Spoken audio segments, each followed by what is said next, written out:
3 മണിക്കൂറുള്ള ഈ സിനിമ എനിക്ക് എവിടെയും ബോറടിച്ചിട്ടില്ല. ത്രൂഔട്ട് ഇങ്ങനെ ഇരുന്ന് കണ്ടു. പക്ഷേ എന്തോ എനിക്ക് വേണമായിരുന്നു. ഞാൻ ഇതിൽ കൂടുതൽ പ്രതീക്ഷിച്ചിട്ടുണ്ടായിരുന്നു. മഹേഷ് നാരായൺ ഇത്രയും സ്റ്റാർസിൻ്റെ ഒരു ഡേറ്റും കാര്യങ്ങളും വരുമ്പോൾ. പക്ഷേ ഇറ്റ്സ് ഗുഡ്. ഇറ്റ്സ് ഓവറോൾ ഒരു നൈസ് എക്സ്പീരിയൻസ് ആണ്. തിയേറ്ററിൽ നമ്മൾ എക്സ്പീരിയൻസ് ചെയ്യുമ്പോൾ ഭയങ്കര രസമായിരിക്കും. കാര്യം നമ്മൾ ഹോളിവുഡ് സിനിമകളിലൊക്കെ കാണുന്ന പോലെ, അല്ലെങ്കിൽ ബോളിവുഡുകാർ ഇപ്പോൾ ഈ അടുത്ത് തുടങ്ങിയിട്ടുള്ളത് പോലെ ആകാശത്തും കരയിലും വെള്ളത്തിലും എല്ലായിടത്തും ഇവിടെ യുദ്ധമുണ്ട്. എല്ലാം ഭയങ്കര രസമായിട്ട് അവർ ഹാൻഡിൽ ചെയ്തിട്ടുണ്ട്. അടിപൊളിയാണ്. അത്രയാണ് എനിക്ക് ഈ സിനിമയെക്കുറിച്ച് പറയാനുള്ളത്. പടം ആരംഭിച്ച് first half was very impressive. അത് ഞാൻ പറഞ്ഞ ഈ ടെക്നിക്കൽ ക്വാളിറ്റി കൂടാതെ തന്നെ നല്ല എൻഗേജിങ് ആയിരുന്നു. ഇതിൻ്റെ ത്രെഡ് കൊള്ളാം, ഇതിൻ്റെ ബേസ് പ്ലോട്ട് കൊള്ളാം. പിന്നെ മമ്മൂക്ക തന്നെയാണ് ഉടനീളം. ഫഹദ് കുഞ്ചാക്കോ ഇടയ്ക്കിടയ്ക്ക് വന്നു. പിന്നെ ദർശന രാജേന്ദ്രൻ, രേവതി, അങ്ങനെ കുറച്ച് പേര്. പിന്നെ മറ്റേ സെറിൻ ഉണ്ട്. അവരും ത്രൂ ഔട്ട് ക്യാരക്ടറാണ്. പക്ഷെ എന്താണെന്ന് വെച്ച് കഴിഞ്ഞാൽ ഈ ഫസ്റ്റ് ഹാഫിൽ ബിൽഡ് ചെയ്ത് വെച്ചൊരു സാധനം സെക്കൻഡ് ഹാഫിൽ കൊണ്ടുപോയിട്ട് ശടപടപടപടേ എന്ന് പറഞ്ഞു പിന്നെ മൊത്തം വീണുപോയി.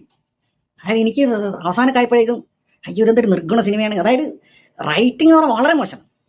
നമ്മളൊരു സ്കെയിൽ ഇങ്ങനെ പോകണ്ടേ, അതല്ലേ പടം. പിന്നെ ഏറ്റവും ഡിസപ്പോയിൻറ്റിങ് ആയിട്ടുള്ള കാര്യം എന്ന് വെച്ചാൽ ലാലേട്ടനെ പറ്റിച്ചതാ എന്നാണ് എനിക്ക് തോന്നുന്നത്. മഹേഷ് ചതിച്ചതാ, മഹേഷിൻ്റെ പ്രതികാരം. അല്ലാണ്ട് എന്താ പറയുക. സിനിമ ഒരു അത്യാവശ്യം ഫിക്ഷനും കാര്യങ്ങളൊക്കെ വെച്ചിട്ട് ഒരു രസകരമായിട്ടുള്ളൊരു കഥ അവർ ശ്രമിച്ചിട്ടുണ്ട്. അതിൽ നമ്മുടെ ഇതൊരു പക്ക ഔട്ട് ആൻഡ് ഔട്ട് മമ്മൂക്ക പടം തന്നെയാണ്.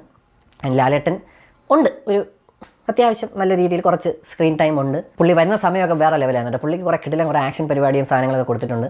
I loved it. I was very happy.